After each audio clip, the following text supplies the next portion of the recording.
আমরা বিনয়ী বাদল দিবেশ, আমরা আশফাক উল্লাহ, বিশ্ব মুন্ডাত, আমরা উত্তরসূরি। আমাদের কি তাড়াবে? যারা সবাল করে উত্তরসূরি তারা আমাদের সাথে লাগতে পারবে না। কিন্তু ভয় দেখাচ্ছে কারা?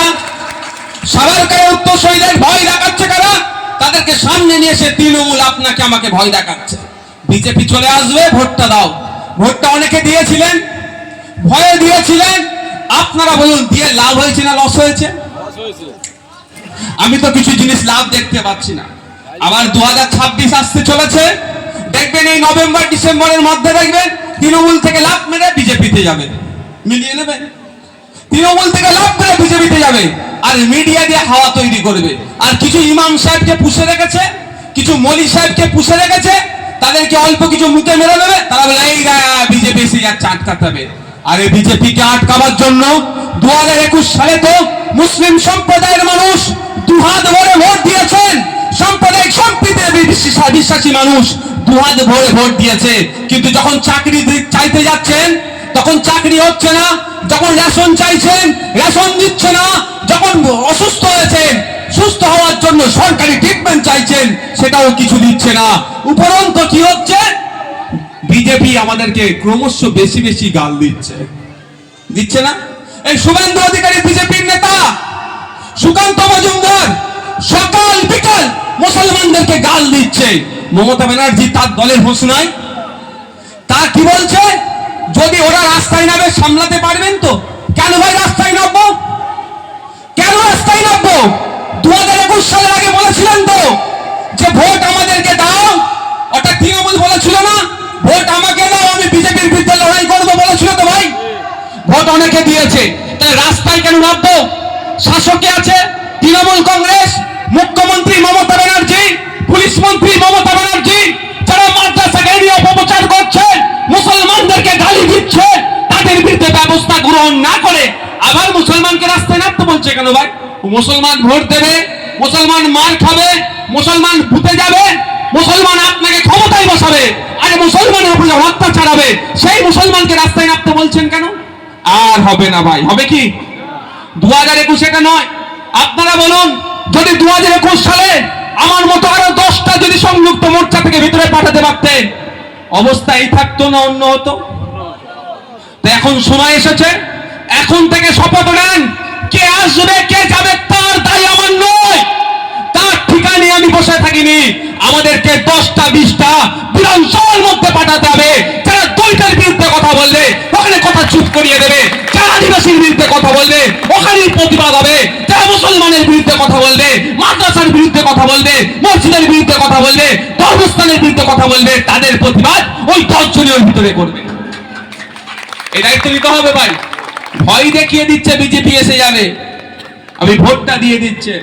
ভাই কি জানেন, আমি আপনাদের বলি, শুরু আলাদা আলাদা জায়গায়, গোডাউন একটাই গোডাউন, আর শোরুম কি আছে আলাদা। এদের গোডাউন হচ্ছে নাগপুর, তৃণমূলেরও শিকড় নাগপুর, বিজেপিরও শিকড় নাগপুর। ওই দুটো দল শুধু অফিসিয়ালি একজন শাসকে আছে আর একজন বিরোধীতে বসে আছে, ফলে রাজ্যের এই অবনতি। আর আপনারা যদি ভাবেন যে না বিজেপি চলে আসবে আটকাতে হবে, তাহলে কাকে ভোটটা দেবেন? কাকে ভোটটা দিয়ে লাভ কি হলো? আমার এই জায়গার নাম কি পশ্চিমবঙ্গে মসজিদে উঠে যেটা অপকর্ম করলো বিন্দাখালীতে, ইমাম সাহেবের ঘর জ্বালিয়ে দিল, কই ব্যবস্থা গ্রহণ করেছে? মসজিদে উঠে পিচ্ছাপ করলো, নোংরামি করলো। হ্যাঁ, মুসলমান সমাজকে আমি ধন্যবাদ জানাবো, পুলিশ ডেকে তাদের হাতে তুলে দিয়েছেন। আইনকেও হাতে তুলে নেবেন না। কি ব্যবস্থা গ্রহণ করেছে? এর সাথে যারা যুক্ত আছে তাদেরকে ধরেছে। তাহলে লাভটা কি? তোমাকে ভোট দিয়ে আমি যদি না সিকিউর থাকি, আমার ধর্মস্থান যদি না সিকিউর থাকে, কেন ভোটটা দেবো? একদম ভাই হিসাব তো ভাই এটাই, টেক অ্যান্ড গিভ পলিসি হবে, নেওয়া দেওয়া পলিসি হবে। যদি আমি তোমাকে ভোট দিয়ে আমি নিরাপদে থাকি তাহলে ভোট দেবো। ভোট দেওয়ার পরে আমাকে গাল খেতে হচ্ছে, যে গাল দিচ্ছে তার বিরুদ্ধে ব্যবস্থা গ্রহণ করছো না, আর আমাকে রাস্তায় নামতে বলছো, এই নেই চলেগা। হবে কি ভাই? ও দিন গুজার গিয়া, আর হবে না ভাই। যদি আপনি ওর বিরুদ্ধে রাস্তায় নেওয়ার প্রয়োজন নেই, আইনত ব্যবস্থা নিতেন, তাহলে নওশাদ সিদ্দিকীকে এটা বলতে লাগতো না। আপনি মনে মনে আর ঠিক ঠিক করে হাসছেন।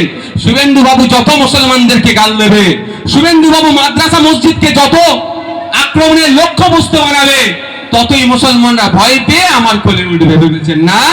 2100 মানুষ বুঝতে পারেনি, যে টনিক খাইয়েছেন ভেবেছিল সত্যি মনে হয় তৃণমূলই আটকাতে পারবে বিজেপিকে। আর আমরা কি দেখলাম, দাওয়াত করে ঘরে নিয়ে এসেছে এই বিজেপি তৃণমূলকে, ও দাওয়াত করে নিয়ে এসেছে।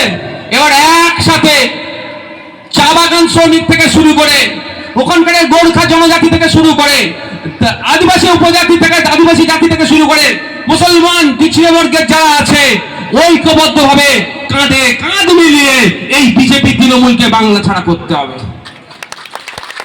শুভেন্দু বাবু হিন্দু হ্যাক, হিন্দু বাঁচাবার জন্য স্লোগান দিচ্ছে, আর বর্ধমানে পিছিয়ে বর্গের হিন্দু হওয়ার জন্য এই শিবরাত্রিতে পুজো করার সুযোগ পাচ্ছে না।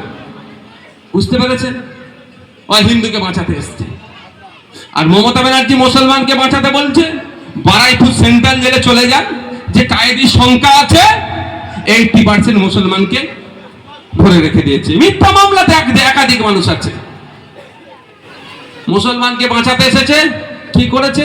মুসলমান পাড়ায় মাতাল চাষ করে দিয়েছে। মায়েদের বলছি, তৈরি হন আগামী দিনের জন্য। আমাদেরকে যদি আপনারা দায়িত্ব দেন, পশ্চিম বাংলা থেকে আমরা মদকে বন্ধ করে দেব। আপনাদেরকে লক্ষ্মীর ভান্ডার দিচ্ছে, ওরা বুঝাতে পারে লক্ষ্মীর ভান্ডার নাকি বন্ধ হয়ে যাবে। লক্ষ্মীর ভান্ডার বন্ধ হবে না। আমি তো 5000 টাকার পক্ষে লক্ষ্মীর ভান্ডারের, আমি 5000-এর পক্ষে। ওই 1000-1200 চলবে না, 5000-এর পক্ষে। ওর মাধ্যমে কিছু কাজও বুঝে দিতে চাই। তাই মাথায় রাখবেন, লক্ষ্মীর ভান্ডার দিয়ে আপনার বাড়ির পুরুষ সদস্যগুলোকে মাতাল বানানোর চক্রান্ত করছে। পশ্চিম বাংলার অলিতে গলিতে স্কুল খুঁজে পাবেন না। যে কটা স্কুল আছে শিক্ষক শূন্য হতে চলেছে, শিক্ষা ব্যবস্থা ধ্বংস হতে চলেছে, কিন্তু অলিতে গলিতে মদের দোকান পেয়ে যাবেন। আপনার বাড়ির পুরুষ সদস্যগুলোকে মাতাল করে দিবার চেষ্টা চলছে। তাই আমি বলবো আপনাদের, আগে আসুন 2026 সালে বিধানসভাতে আমাদেরকে পাঠান, সংখ্যায় বেশি করুন, মদ বন্ধ করে আমরা ছাড়বো।